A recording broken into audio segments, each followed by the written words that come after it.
Благодарам. Ке се држам до договорот за кратка дискусија, затоа што многу работи се веќе кажани. Прво, би кажал нешто што мислам дека зборува погласно од што било што поврзано со земјоделието. Почитувани присутни, додека ние тука зборуваме и додека дискутираме за земјоделието, за жал Македонија станува земја која што останува без земјоделци.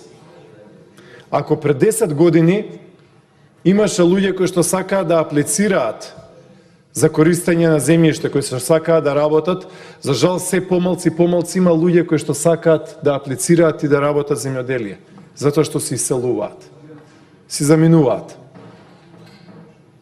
Еве, распишете огласи за користење на земјоделско земјиште, ќе видите дали ќе ви се пријават луѓе. Да, ќе има сигурно пријавени, да, сигурно ќе има заинтересирани, но се помалку и се помалку. Не е веќе 2008-2010 година, сега со онаа максима дојде живот, имаме ситуација каде што Пелагонија се празни, Полог се празни, Источна Македонија се празни, Струмичко, да не зборуваме, по Вазарието исто така. Тоа е резултат на овие политики.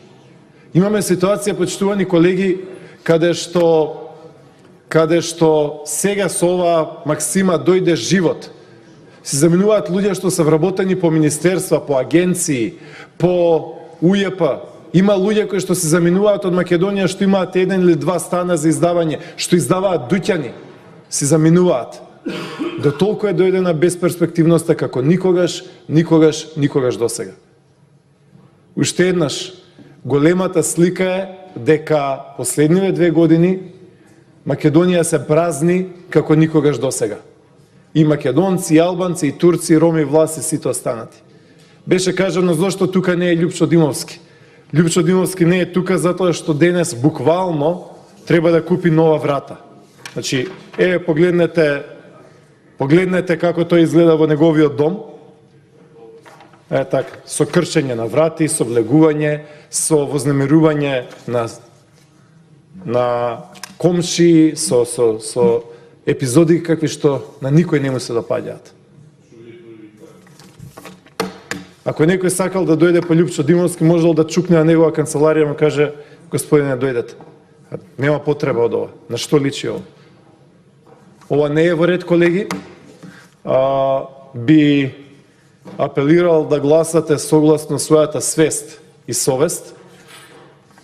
Димовски ќе си го тера процесот, ќе си ја даде својата одбрана, ќе си каже тоа што има, но нема потреба за негово измачување, нема потреба за одмаздолюбивост и нема потреба од сето ова. Затоа што, како што сум кажал и друг пат, кога сето ова еден ден ќе заврши, кога ќе имаме по 70 години, ќе треба да одиме на иста страна на улицата и ќе треба да си кажеме добар ден. Благодарам.